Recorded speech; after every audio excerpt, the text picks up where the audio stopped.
Assalamualaikum warahmatullahi wabarakatuh. Waalaikumsalam warahmatullahi wabarakatuh. Bismillahirrahmanirrahim. Alhamdulillahi rabbil alamin. Wassalatu wassalamu ala ashrafil anbiya'i wal mursalin wa ala alihi wa ashabihi al-mujahidin at-tahirin, amma ba'du. Saudara-saudara kaum muslimin rahimakumullah. Pada dasarnya agama adalah aturan. Orang yang beragama adalah orang yang hidup memakai aturan. Berbeda dengan undang-undang hukum pada umumnya, maka aturan agama ini tidak hanya berisi perintah dan larangan.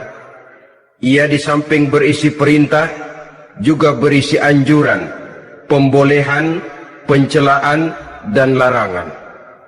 Dalam bahasa yang lebih dikenal, perintah adalah sesuatu yang apabila dilaksanakan beroleh pahala, sedang apabila ditinggalkan mendapat sanksi dosa. Amalan semacam ini dinamakan amalan yang wajib. Sedangkan anjuran, sesuatu yang apabila kita kerjakan beroleh pahala, apabila kita tinggalkan tidak beroleh dosa. Amalan semacam ini dikenal dengan amalan sunnah. Pembolehan adalah sesuatu yang boleh saja, artinya boleh dikerjakan, boleh pula ditinggalkan, dan amalan semacam ini kita sebut dengan amalan mubah. Pencelaan adalah sesuatu yang berpahala jika ditinggalkan, tapi tidak berdosa manakala dikerjakan, dan ini dinamakan perbuatan yang makruh. Sedangkan larangan, sesuatu yang apabila dikerjakan beroleh dosa, apabila ditinggalkan beroleh pahala, dan amalan semacam ini lazimnya dinamakan amalan atau perbuatan yang haram. Kalau agama merupakan aturan, maka konsekuensinya tentu ia berisi perintah dan larangan. Apabila perintah dilaksanakan, maka Allah subhanahu wa ta'ala memberikan balasan berupa pahala. Sedangkan apabila larangan yang dikerjakan, Allah pun akan memberikan ganjaran yang bernama dosa. Baik pahala maupun dosa adalah sesuatu yang abstrak, sesuatu yang tidak nampak, tidak kelihatan oleh pandangan mata yang zahir. Itu sebabnya barangkali di zaman materialistis seperti sekarang ini, orang kurang tergerak mengejar pahala dan malah kadang-kadang terangsang untuk berbuat dosa. Karena pahala dan dosa sesuatu yang tidak kelihatan oleh pandangan mata yang zahir ini.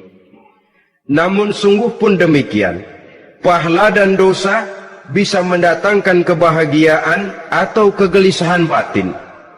Bersabda Rasulullah sallallahu alaihi wasallam, "Iza sarratka hasanatuka wasa'atka sayyi'atuka fa anta mu'min." Apabila perbuatanmu yang baik menyebabkan engkau bahagia, apabila perbuatanmu yang baik menyebabkan engkau gembira, dan perbuatanmu yang jahat menyebabkan engkau jadi susah, itulah tanda bahwa di hatimu masih ada iman. Artinya, belum tentu orang yang berbuat baik merasa bahagia dengan kebaikan yang dikerjakannya. Dan tidak selamanya orang yang berbuat jahat sanggup menyesali perbuatan jahatnya. Oleh karenanya, apabila iman masih ada, apabila hati masih hidup, perbuatan yang baik menyebabkan orang gembira, perbuatan yang jahat menyebabkan orang susah dan gelisah hatinya. Ini mengandung pelajaran. Sekali kita berbuat baik, jangan sekali-kali menyesali kebaikan itu. Sebaliknya, satu kali kita melakukan kesalahan, hendaknya selalu menyesalinya. Kadang-kadang dalam kehidupan, karena orang tempat kita berbuat baik itu rupanya membalas air susu dengan air tuba, kita lalu menyesali kebaikan. Lahirlah kata-kata, "Nyesal saya nolong dia." Ibarat pepatah katanya, nolong anjing kejepit. Waktu kejepit setengah mati kita tolongin, begitu selesai dia dari kejepitnya malah kita digigitnya. Saudara hadirin yang saya muliakan, dalam kehidupan sehari-hari barangkali ini kena filsafat yang disebut dorong mobil mogok. Ketika mobil mogok setengah mati kita dorong, begitu mesin hidup ditinggalkannya kita di belakang. Sesungguhnya perbuatan kita yang baik tidak harus disesali, karena disesali atau tidak toh perbuatan itu sudah kita lakukan. Dan penyesalan atas segala kebaikan hanya akan mengurangi nilai pahala kebaikan itu sendiri. Berbahagialah apabila berbuat baik, walaupun orang yang kita melakukan kebaikan membalasnya dengan kejahatan. Menyesalah apabila berbuat kesalahan, apabila melakukan dosa, karena itu pertanda nilai iman yang masih hidup dalam jiwa kita. Saudara-saudara kaum muslimin yang berbahagia, jadi sungguh pun pahala dan dosa sesuatu yang abstrak, efeknya jelas dia mendatangkan kebahagiaan atau membawa kepada kegelisahan batin di dalam kehidupan manusia. Orang di zaman materialis kurang terangsang berbuat pahala dan terdorong melakukan dosa. Kenapa? Karena pahala tidak kelihatan, dosa tidak nampak. Kalau pahala kelihatan, barangkali nggak kuat kita mikul pahala. Kalau dosa benjol, umpama tiap bikin dosa palanya benjol, barangkali sudah nggak karu-karuan kepala kita. Baik pahala, baik dosa, sesuatu yang tidak nampak oleh pandangan mata zahir, tapi yang punya efek dalam kehidupan ini. Orang yang banyak pahalanya dengan orang yang banyak dosanya, kalau dia berjalan barangkali sulit kita membedakan. Tapi efeknya dalam kehidupan ini jelas adanya. Sesuatu yang bernama pahala kita perlukan, karena hidup tidak berhenti hingga di sini. Sesuatu yang bernama dosa harus kita hindarkan, karena ada kelanjutan sesudah hidup yang sekarang ini, kehidupan dari satu pertanggungan jawab.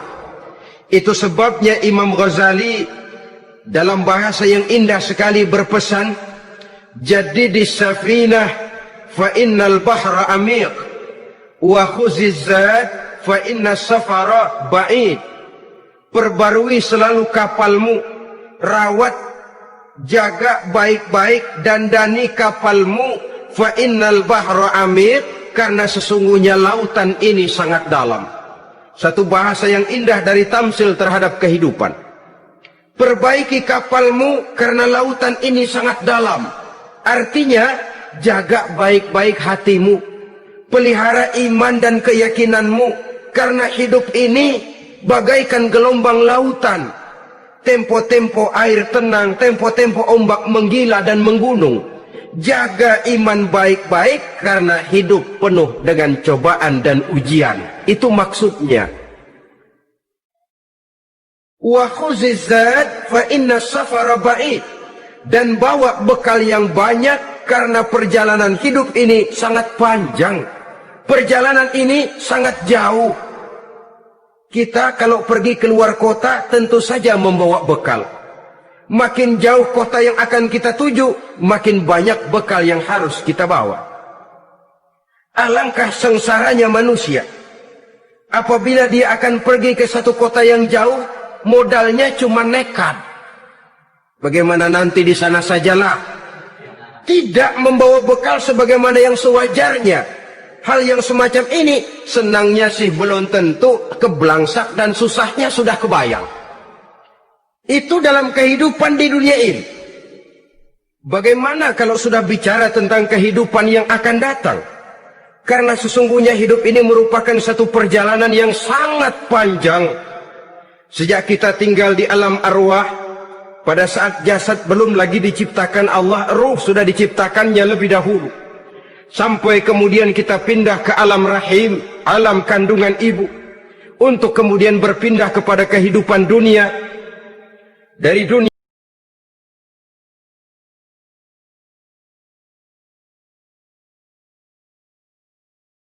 juta tahun mungkin menunggu saat datangnya kiamat. Lalu dari alam barzakh pindah kita ke alam akhirat. Satu perjalanan yang sangat panjang. Alangkah malangnya, alangkah sengsaranya jika tahu kita begitu panjangnya perjalanan hidup ini, tidak ada bekal yang kita bawa. Artinya kesengsaraan, kesulitan, yang bertali-tali sudah jelas akan menimpa kita. Kalau pergi kita keluar kota membawa bekal uang, membawa bekal makanan, apa bekal yang mesti kita bawa apabila kita kembali ke alam barzah, kembali ke alam kubur, berkumpul di padang mahsyar di akhirat nanti? Nasi yang mau kita bawa, uang yang mau kita bawa? Tentu tidak lagi, karena kehidupan materialis selesai di atas liang lahat. Bila masuk kita ke liang lahat, disitulah pahala dan dosa memegang peranan yang sangat penting. Maka pada pertemuan malam ini kita akan bicara tentang pahala dan dosa itu. Saudara-saudara kaum muslimin rahimakumullah, yang dinamakan pahala, kata Imam Ali Al-Jurjani dalam kitab At-Ta'rifatnya, ma yastahiqqu bihi rahmatu wal maghfiratu minallahi ta'ala, sesuatu yang pelaksananya berhak untuk mendapat rahmah dan ampunan dari Allah.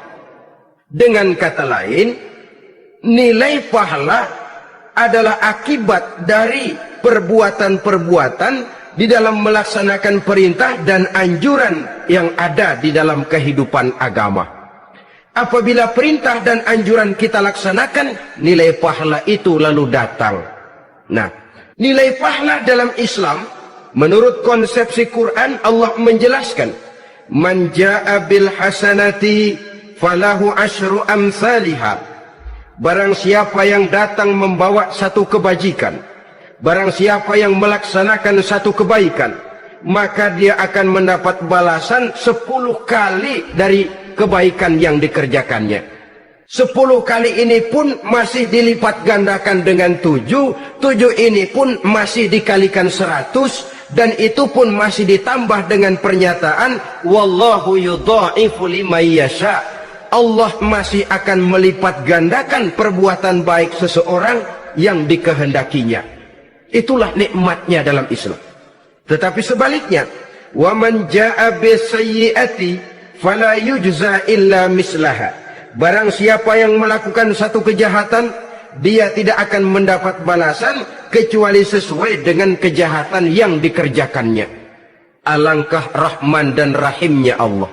Orang yang berbuat baik dibalas 10, dikali 7, dikali 100, masih dilipat gandakan pula. Tapi orang yang berbuat jahat tidak akan mendapat balasan kecuali sesuai dengan kejahatan yang dikerjakannya. Ini kan beda dengan sifat kita manusia. Kita ini kadang-kadang kalau dijitak balasnya mukul.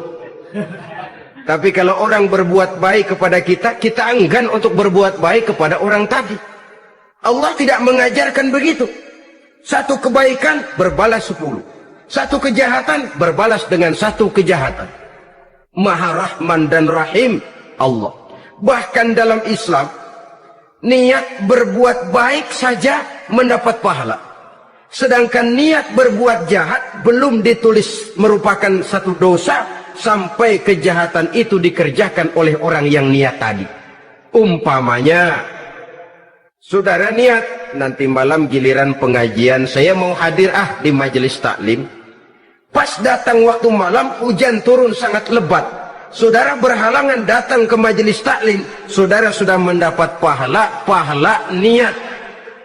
Tapi saudara niat, nanti malam kalau turun hujan, saya mau bongkar rumahnya si fulan, saya mau curi seluruh harta bendanya. Ternyata malam saudara tidak mengerjakan perbuatan itu belum ditulis dosa sampai perbuatan itu benar-benar dikerjakan. Tapi lalu jangan macam-macam, kalau begitu niat aja yang baik biar nggak usah dikerjain. Niat aja pengen ngaji walaupun tidak ada niatan untuk ngaji. Allah lebih tahu tentang apa yang terdetik di dalam hati sanubari kita.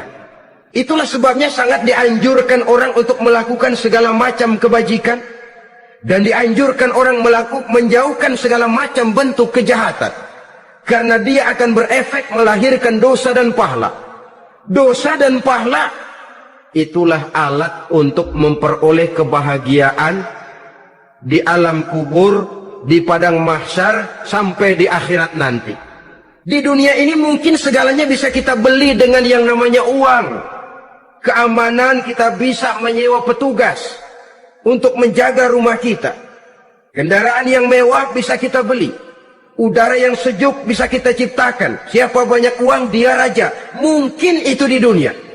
Tapi bisa apa uang kalau kita sudah masuk ke alam kubur?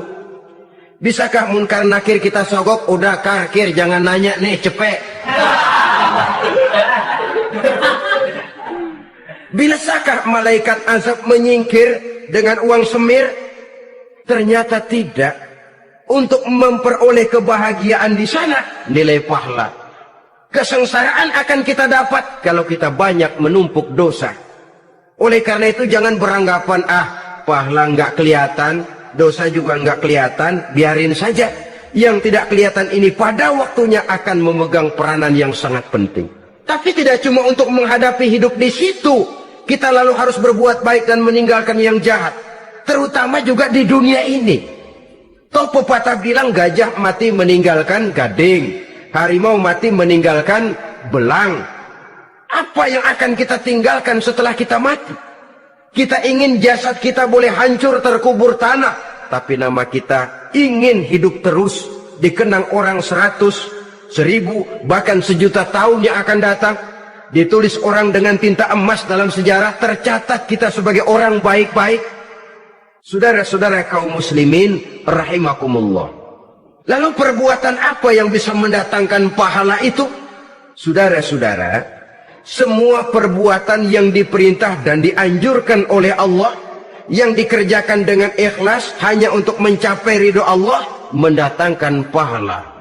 Kadang-kadang menurut pendapat kita remeh, tapi nilainya di sisi Allah besar. Itu pahala. Menghitung pahala itu hak prerogatif Allah.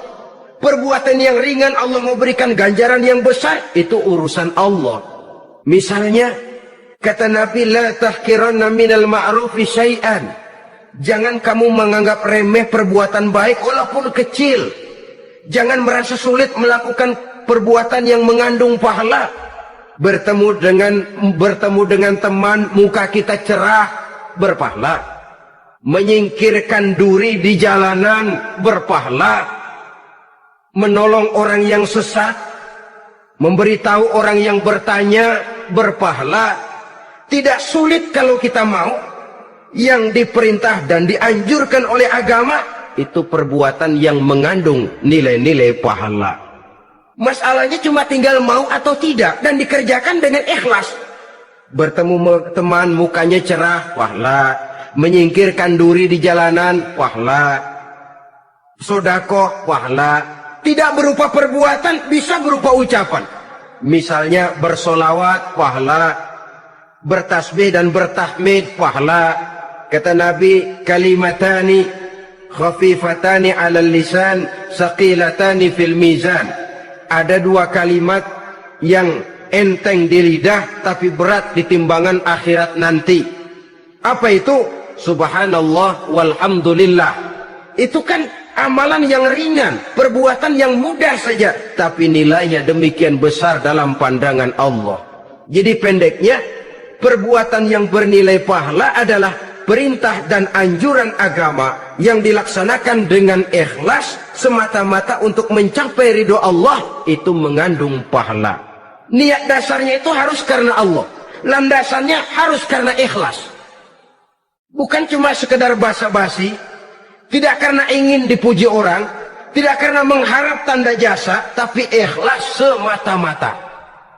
Dari perbuatan yang paling kecil dan mudah sekali sampai kepada amalan-amalan yang besar dan memerlukan biaya yang besar, seperti melaksanakan ibadah haji, seperti jihad fi sabilillah, membangun masjid, membangun pondok-pondok pesantren, membangun pusat-pusat kesehatan, membangun jalan-jalan umum, termasuk menjaga keamanan. Jangan dikira loh, siskamling umpamanya, menjaga keamanan kampung tidak berpahala. Kalau diniatkan ibadah, menjaga ketenangan warga supaya mereka tekun ibadah, ikhlas karena Allah, itu juga bernilai ibadah. Keluar kita dari rumah, pergi pagi, pulang sore, peras keringat, banting tulang cari nafkah. buat menghidupi anak istri kita, kalau diniatkan ibadah, melaksanakan kewajiban sebagai kepala rumah tangga, membantu orang tua sebagai anak, itu juga perbuatan-perbuatan yang mengandung pahala. Yang terbaik sesuai dengan bidang kehidupan kita. Ada orang yang dinamakan abid, ahli ibadah, pahala yang paling baik bagi dia banyak-banyak tahajud, sembahyang malam, wirid, zikir, tasbih. Ada yang dinamakan orang alim, pahala yang paling baik buat orang macam ini mengajar, menyebarkan ilmu, mendakwahkan Islam. Ada yang disebut wali, pejabat pemerintah, petugas. Amalan pahala yang paling baik buat orang semacam ini melayani masyarakat, bekerja di bidangnya sesuai dengan profesinya. Saudara hadirin yang saya hormati, jadi dengan demikian perbuatan-perbuatan yang mengandung nilai-nilai pahala ini bisa perbuatan yang menurut kita kecil namun punya nilai besar. Apalagi perbuatan besar dengan biaya yang besar, tentu makin besar juga pahala yang disediakan oleh Allah Subhanahu wa ta'ala. Oleh karenanya, kalau kita bercermin dari ayat Quran, hidup ini kesempatan untuk berbuat baik. Huwallazi khalaqal mauta wal hayata liyabluwakum ayyukum ahsanu amala. Dialah Allah, Tuhan yang telah memberikan hidup dan mati kepadamu untuk menguji kamu, siapa di antara kamu yang paling baik amal perbuatannya. Jadi tidak saya rinci, tapi cukuplah satu penjelasan global. Perbuatan yang berpahala adalah perbuatan melaksanakan perintah Allah atau anjuran Allah dengan dasar ikhlas, dengan tujuan untuk mencapai ridho Allah semata-mata. Lalu apa perbuatan yang mengakibatkan dosa itu? Saudara-saudara, dosa lahir akibat melakukan larangan Allah atau mengerjakan yang dicelaknya. Nah, para ulama ada yang membagi dosa itu menjadi dua bagian. Ada dosa-dosa kecil, ada dosa-dosa besar. Tetapi sebenarnya ditinjau dari segi hakikatnya, kalau sudah melakukan satu kesalahan yang mengakibatkan dosa, jangan dilihat besar dan kecilnya, tapi kepada siapa dosa itu kita kerjakan.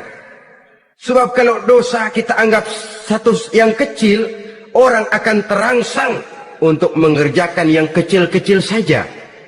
Sehingga dengan demikian, yang kecil pun akan menjadi besar kalau ditumpuk-tumpuk.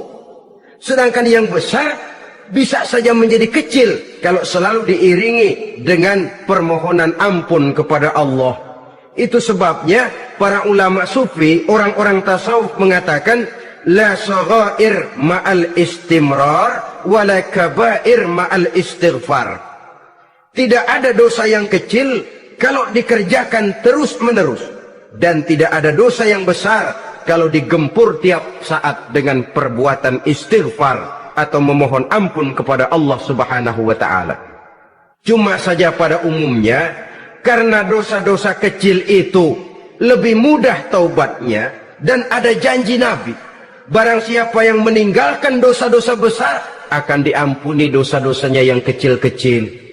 Oleh karena itu, pada kesempatan ini kita akan juga bicarakan apa saja yang termasuk klasifikasi dosa-dosa besar, dengan harapan kita bisa menjaga diri, menyelamatkan diri, jangan sampai terjatuh ke dalam dosa-dosa yang besar tadi. Tetapi bukan berarti kita harus terangsang melakukan dosa-dosa yang kecil. Biarin kecil ini, tobatnya gampang. Dosa kelas teri. Dosa itu kan tidak kelihatan. Lalu terangsang melakukan perbuatan dosa-dosa walaupun kecil. Kalau berlarut terus-menerus, dia akan tumbuh menjadi dosa yang besar. Oleh karenanya, jangan sampai mengundang pengertian kalau kita membicarakan dosa-dosa yang besar lalu terangsang melakukan dosa-dosa yang kecil. Karena bagaimanapun juga dosa kecil dan dosa besar sama dalam arti kepada Allah kita melakukan kesalahan. Dan dosa yang kecil pun kalau bertumpuk, dia akan menjadi banyak. Saudara-saudara kaum muslimin rahimakumullah, ada beberapa jenis dosa-dosa besar. Jenis yang pertama, asyirku billah, syirik atau menyekutukan Allah. Dari sekian deretan dosa-dosa besar, syirik ini merupakan bapak moyangnya dosa. Dedengkotnya dosa itu syirik, menyekutukan Allah. Bahkan dosa yang lain Allah masih mau mengampuni. Tapi kalau sudah syirik, menyekutukan Allah, itu sudah satu dosa yang tidak berampun sama sekali. Oleh karena itu tepat pesan Imam Ghazali tadi. Jadi di safinah fa'inal bahru amik. Jaga iman, pelihara akidah, dandani kapal. Karena hidup ini gelombang lautan sangat dalam, hidup banyak cobaan. Di dalam hidup di zaman sekarang ini, saudara bisa perhatikan, di mana tensi ekonomi tinggi, lapangan kerja sulit, persaingan hidup makin tajam, sifat egois dan individualis tumbuh di mana-mana, rasa solidaritas sosial menurun, sifat gotong royong musnah, orang mudah potong kompas, potong jalan, ingin cepat kaya, ingin cepat naik pangkat, ingin dapat kedudukan. Kadang-kadang akidah pun terjual, akidah pun musnah, jatuh ke jurang syirik pun tidak jadi soal. Itu yang kita khawatirkan. Kalau dosa-dosa yang lain Allah masih mau mengampuni, tapi kalau sudah jatuh kepada syirik, Allah sama sekali tidak akan memberikan ampun. Dalam kaitan dengan ini barangkali tepat sinyalemen Imam Ali itu.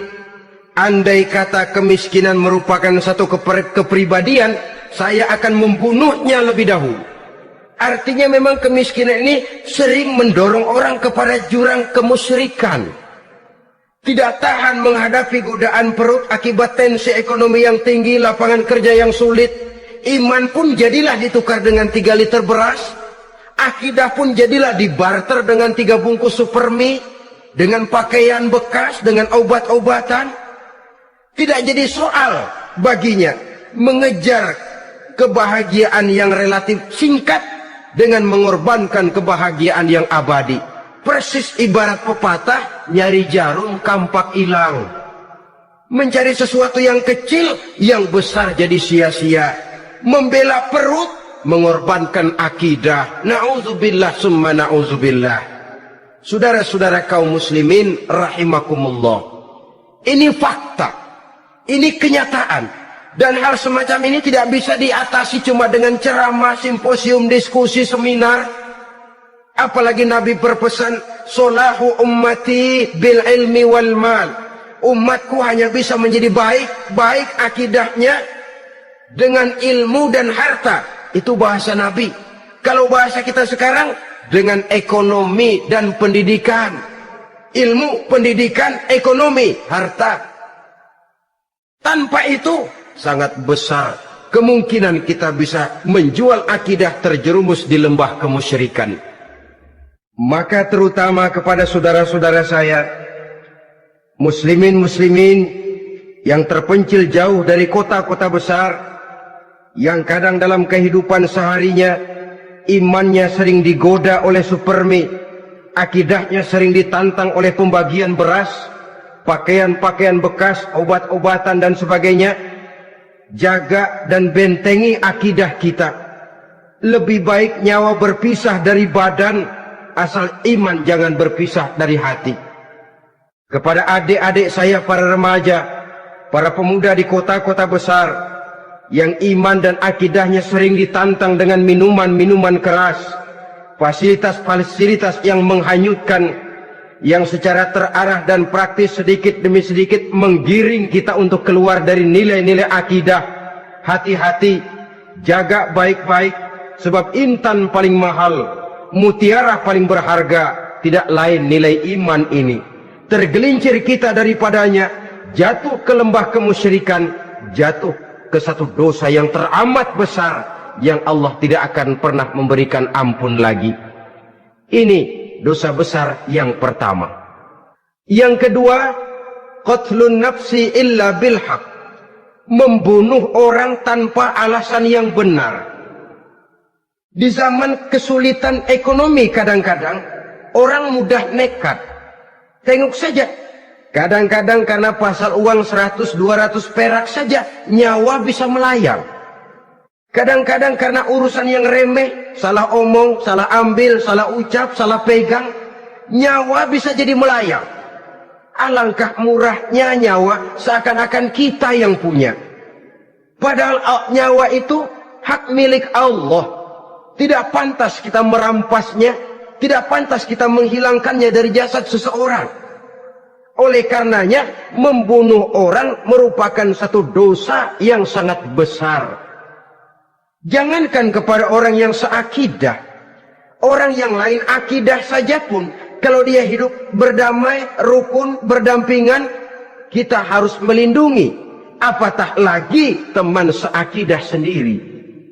Saudara-saudara kaum muslimin rahimakumullah, pantas kalau Nabi menyatakan apabila dua orang Islam sudah saling berkelahi, berbunuh-bunuhan, al-qatil wal maqtul finnar, yang membunuh dan yang dibunuh dua-duanya sama-sama masuk neraka. Sahabat heran, ya Rasul, kalau yang membunuh masuk neraka sih wajar, tapi yang terbunuh kok neraka juga, kenapa? Kata Rasul, sebenarnya dia juga cuma sudah niat untuk membunuh, cuma keduluan saja. Andai kata dia tidak terbunuh, tentu dia yang akan membunuh. Saudara-saudara kaum muslimin rahimakumullah, Islam sesuai dengan namanya adalah agama damai. Kita tidak boleh mencari-cari musuh, walaupun tidak boleh lari kalau bertemu musuh. Oleh karenanya, pantang seorang muslim menimbulkan benih keonaran menjadi biang kerok buat lingkungannya. Sesuai dengan namanya, seorang muslim adalah seorang yang dalam hidup senantiasa berusaha menebarkan salam, menebarkan kedamaian, ketenangan dan ketentraman. Dengan prinsip musuh jangan dicari, bertemu pun jangan lari. Yang ketiga, termasuk dalam kelompok dosa besar ini, syurbul khamr, meminum minuman keras. Termasuk di dalam kata khamr ini ganja, morfin, narkotik. Sebab apa? Jenis minuman semacam itu tidak hanya merusak keadaan sekarang, tapi sekaligus merusak kehidupan yang akan datang. Kalau itu jatuh di tangan generasi muda, artinya kan merusak kehidupan masa depan daripada suatu bangsa. Karena apa? Remaja dan pemuda merupakan bentuk miniatur daripada kehidupan bangsa. Akan bagaimana warna umat Islam di Indonesia, bahkan akan bagaimana warna Indonesia 30, 40, 50 tahun yang akan datang, remaja sekarang jawabannya. Kalau remaja kita sekarang ini kerjanya cuma bisa nyekek botol, insya Allah bangsa Indonesia 30-40 tahun yang akan datang akan tumbuh menjadi bangsa teler.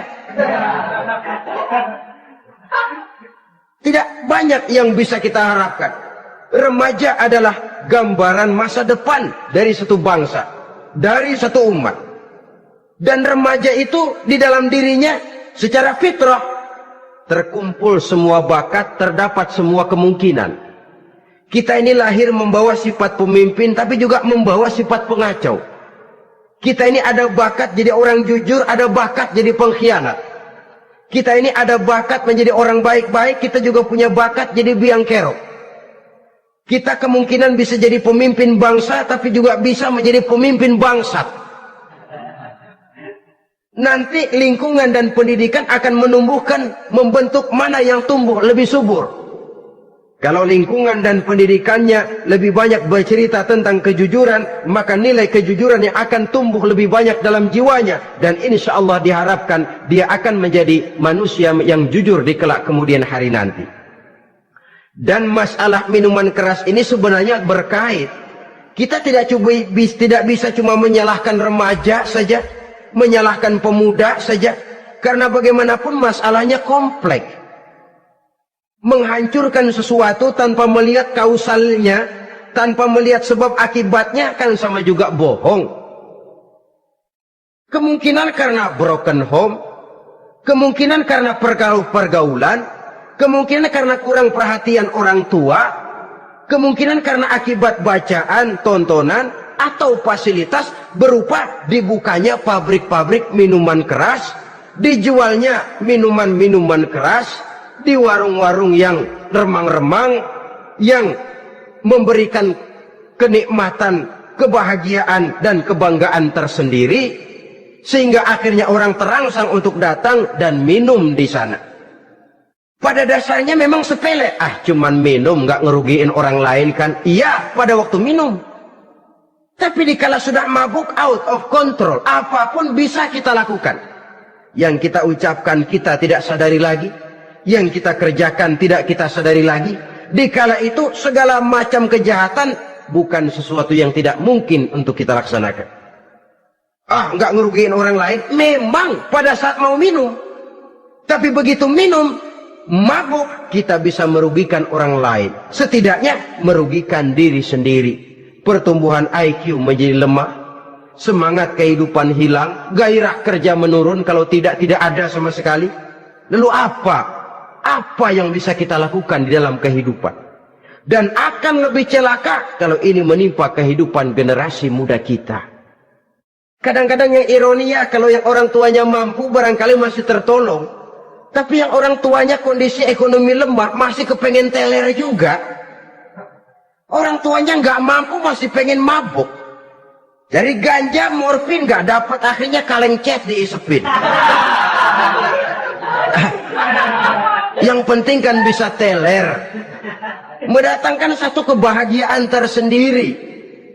Itu sebabnya memang satu kejahatan menurut teori polisi ya hanya bisa terjadi karena faktor N dan K, niat dan kesempatan. Niat ada, kesempatan ada, jadi orang jahat. Kurang salah satunya, biasanya kejahatan terbendung. Niat ada, kesempatan tidak ada, sulit berbuat jahat. Kesempatan ada, niat tidak ada, tidak mungkin orang jahat. Tapi yang paling dominan sebenarnya niat. Kalau niat sudah kuat, kesempatan bisa dicari. Kesempatan bisa diciptakan. Biar Hansip nongkrong, ditungguin lengahnya. Iya, biarin. Jam 11 sampai jam 2. Matanya melotot, jam 3 dia mulai ngulet, ngempet. Nah, di saat itu saya masuk ke rumahnya. Kalau niat kuat, kesempatan bisa diciptakan. Dan kalau sudah niat, ini masalah hati. Kalau sudah masalah hati, menyangkut soal moral. Moral artinya sudah masuk kepada kehidupan agama. Saudara-saudara kaum muslimin rahimakumullah. Yang keempat yang termasuk jenis dosa besar, az-zina. Perbuatan zina. Di zaman pergaulan bebas dengan prinsip free love, free sex ini, tengok sudah berapa banyak gadis-gadis bergelimpangan jadi korban. Berapa banyak bayi-bayi yang lahir ke dunia tanpa tahu kemana dia mesti memanggil bapak. Apakah deretan jumlah korban ini masih harus bertambah lagi? Paling tidak, biarlah yang sudah jadi korban, tapi jangan bertambah lagi hendaknya. Masing-masing kita berupaya menahan diri, termasuk dalam kategori zina ini yang merupakan cabang-cabangnya liwat, homoseks, lesbian, masturbasi. Bahkan masturbasi itu termasuk jenis zina tangan, dan itu juga merupakan satu dosa. Di samping dosa juga merusak diri, karena bagaimanapun juga dia akan mengurangi kemampuan daya pikir seseorang. Maka agama memberikan jalan keluar. Pesan Nabi, ya ma'syarus syabab, man istata'a minkumul ba'at falyatazawwaj. Hai para pemuda, kata Nabi, barang siapa di antara kamu yang sudah bisa ba'at, yang sudah mampu ba'at. Ba'at itu artinya memberikan nafkah, baik nafkah zahir maupun nafkah batin. Falyatazawwaj, maka hendaklah dia kawin. Jadi yang maksud ba'at ini, ya nafkah zahir, ya nafkah batin. Kita kadang-kadang cuma bisa ngasih nafkah batin saja sudah merasa, pokoknya kan saya sanggup untuk kawin, lalu kawin tanpa kehilangan, dengan kehilangan pertimbangan.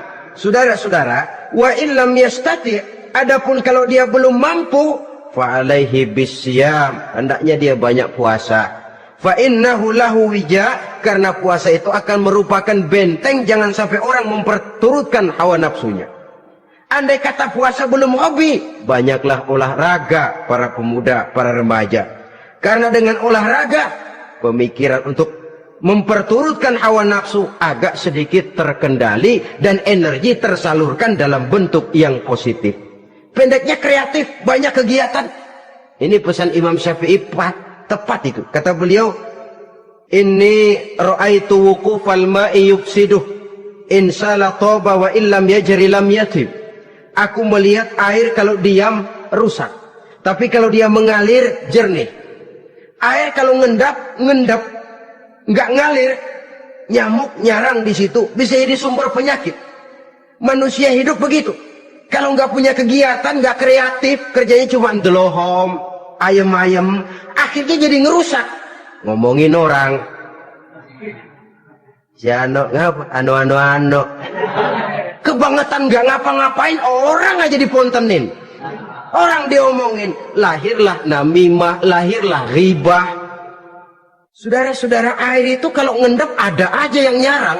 Tapi kalau dia ngalir, orang ada kesibukan, insya Allah dia tidak akan jatuh kepada sesuatu yang bisa mengundang dosa. Isilah waktu dengan hal-hal yang bermanfaat, karena hidup ini singkat dan tidak berjalan mundur ke belakang, mundur hancur, berhenti diinjak orang. Sekali melangkah, jangan surut mundur ke belakang. Homoseks, terlepas dari penyakit kejiwaan. Sekarang ini kan sudah ada persatuan kaum gay katanya. Meminta perlakuan yang sama dan agar dibolehkan kawin sesama mereka. Secara manusiawi boleh, secara manusiawi kita hargai mereka. Tapi dari kacamata agama, ini jelas merupakan penyimpangan. Dan penyimpangan merupakan suatu dosa, terlepas dari pertimbangan manusiawi. Jangan karena terlalu memperturutkan suara manusiawi lalu kita mengesampingkan agama. Termasuk lesbian, wadon karo wadon. Kalau homo itu kan lanang karo lanang katanya.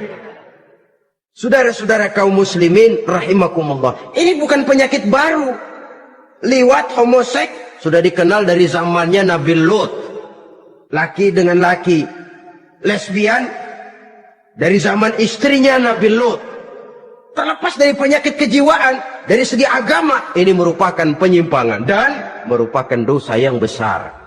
Yang kelima, yang termasuk jajaran dosa kelas kakap, qazful mu'minina wal mu'minat, menuduh orang mukmin yang baik-baik, laki atau perempuan, melakukan perbuatan zina sehingga hancur namanya di masyarakat.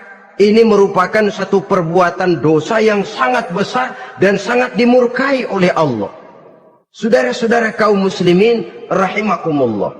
Oleh sebab itu tentang masalah ini, kalau memang tidak ada saksi, jangan sembarang kita enteng lidah menuduh orang lain berbuat zina, menuduh orang lain berbuat serong. Dosanya kelewat besar di dalam kehidupan. Karena apa? Mencari harga diri itu berat, memelihara kehormatan diri jauh lebih berat. Satu kali orang dihancurkan namanya di masyarakat, dia akan terisolir jadinya. Oleh karenanya, berlindung kita kepada Allah, jangan sampailah dihinggapi oleh sifat ini. Karena sentimen kita kepada seseorang, karena hasad kita kepada seseorang, tidak senang melihat orang lain lebih maju, lalu lidah ini seenaknya saja mengucapkan kata. Padahal sanksi dan resikonya sangat besar. Yang kita tuduh barangkali mendapat pahala dari Allah. Kita sendiri yang menuduh tanpa saksi, tanpa alasan yang benar, mendapat dosa yang sangat besar. Saudara-saudara, memang kadang-kadang aneh dalam hidup ini. Seorang pelacur biasanya bisa menjaga mulutnya di masyarakat, kata-katanya baik, sopan. Kenapa? Karena mulut yang satu sudah tidak terjaga.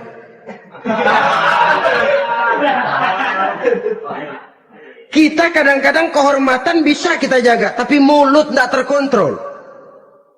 Ngomong saenake dhewe, bikin orang mangkel, kesal, fitnah sana, fitnah sini, menghancurkan nama baik orang, ngomongin yang macam-macam.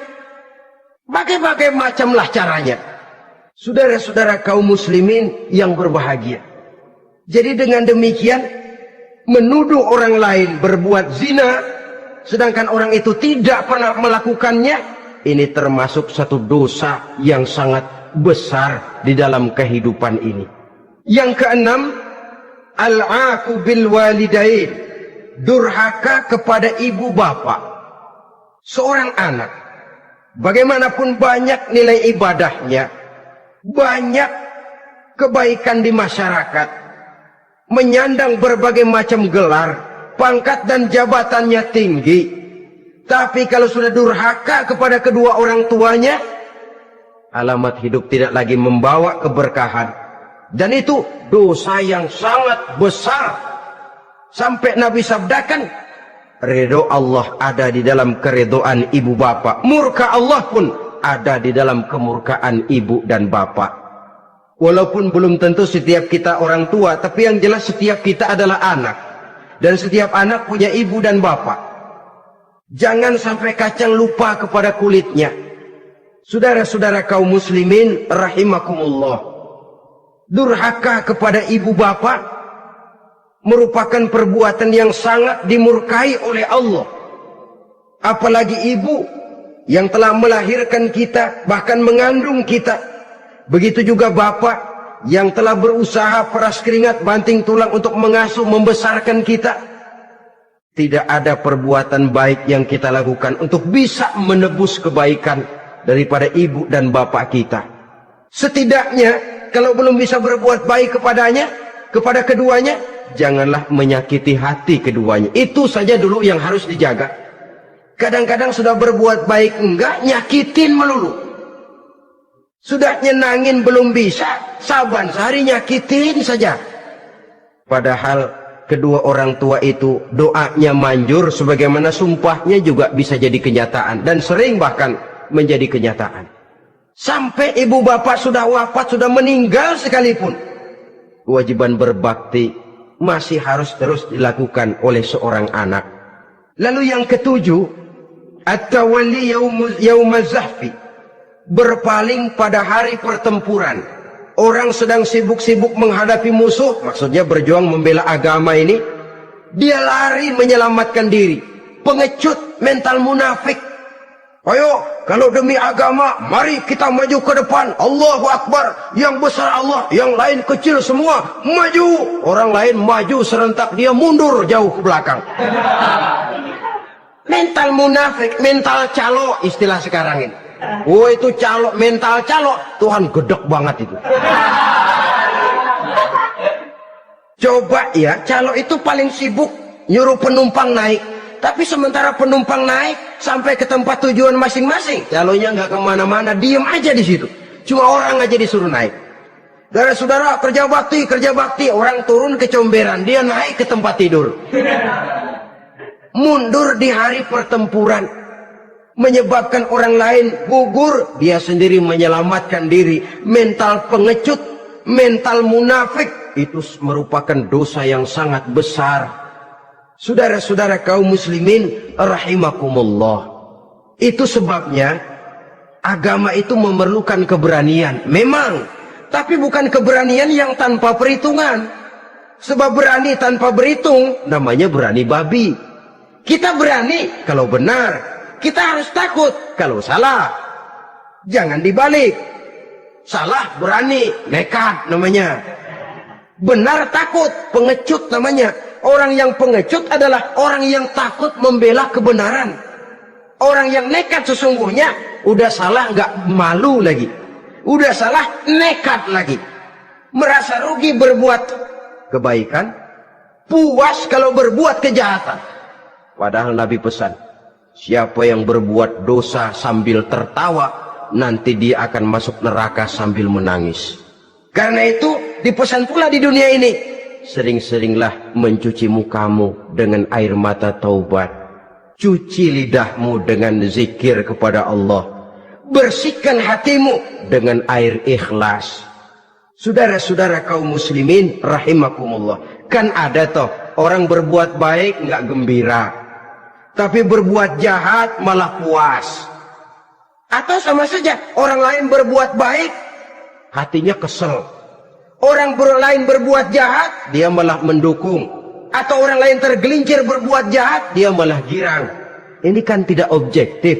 Karena yang berbuat baik, orang yang dia keselin, dia nggak seneng. Tetapi karena yang berbuat jahat orang yang dia senengin, dibenerin juga. Itu nggak objektif namanya. Mundur di hari pertempuran pada saat saudara-saudara kita sedang menghadapi musuh, sikap pengecut yang sangat dibenci Allah. Yang kedelapan, termasuk kelompok dosa besar, aklu malil yatim, makan harta anak yatim. Kadang-kadang ada orang mengeksploitir loh nasib anak-anak yatim. Karena biasanya para dermawan peka kalau mendengar nasib yatim, memberikan santunan. Si yatim belum makan, yang ngurusin udah pada kenyang. Mengeksploitir, memakan harta anak yatim termasuk dosa yang sangat besar. Sehingga Nabi pesan, ana wa kafilul yatim kahataini yaumal qiyamah. Aku dan orang yang menyantuni anak yatim seperti dua jari ini di hari kiamat. Rumah yang paling dimuliakan Allah adalah rumah yang di dalamnya ada anak yatim yang hidupnya dihormati, hidupnya disantuni, keperluannya dicukupi. Maaf saja, tahap kita menyantuni anak yatim ini baru tahap setahun sekali. Kalau Muharram kita agungkanlah, kita besarkan. Lebaran yatim katanya. Kita kumpulkan dana, kita usap kepala yatim, kita kumpulkan beras, kita bagikan hari itu. Perkara bulan depan kelaparan, kita tutup kuping. Perkara bulan berikutnya dia kelaparan, kita masa bodoh. Bahwa di bulan Muharram kita santuni yatim piatu itu sudah baik. Tapi akan lebih baik lagi kalau kita sanggup menjadi bapak asuh mereka, memikirkan sekolah mereka, ada kontinuitas. Kalau mereka diasuh oleh orang lain, lalu bertukar agamanya, berpindah akidahnya, kita ngomel habis-habisan. Tapi kita ada kemampuan, kita tidak mau berbuat semacam itu. Ya sama juga bohong namanya. Saudara-saudara kaum muslimin rahimakumullah. Orang yang menyantuni yatim mendapat pahala besar. Tapi orang yang mengkorup harta anak yatim, dosanya juga sangat besar. Berhati-hatilah kalau kita diberikan kepercayaan oleh masyarakat untuk mengurus anak-anak yatim. Karena pahalanya besar, resikonya juga besar. Yang kesembilan, syahadatuz zur, sumpah palsu. Sebab sumpah palsu ini menggunakan nama Allah untuk sesuatu yang tidak benar. Nama kita saja dibawa untuk yang tidak benar, kita jengkel. Nama kita dipalsukan untuk sesuatu yang tidak baik, kita kadang-kadang jengkel. Tidak puas jengkel, menuntut melalui saluran hukum. Kenapa? Nama saya dicatut. Bagaimana lagi kalau nama Allah kita pakai untuk bersumpah, sumpahnya palsu, menguntungkan kita, merugikan orang lain, Allah murka betul. Maka sumpah palsu termasuk deretan dosa-dosa besar. Apalagi yang ke-10, aklur riba, makan riba alias renten. Ini kan yang cepat mendatangkan uang. Kadang-kadang kalau yang bikin riba itu orang awam barangkali, ya masih kita maklumi. Kadang-kadang penyakit ini datang menimpa mereka juga yang kita kenal kebaikannya. Bahkan suka datang ke musola, rajin ke masjid kadang-kadang. Riba masih dimakannya. Karena ini cara cari duit paling enak. Duit utuh, tambahnya terus masuk. Na'udzubillah, summa na'udzubillah. Itu yang diibaratkan dalam perjalanan Mi'raj waktu Nabi diperlihatkan neraka. Orang perutnya sebesar rumah, dililit ular. Diseret-seret itu hancur perutnya. Dibulatkan lagi, diseret lagi, hancur lagi. Dibulatkan lagi, terus menerus begitu.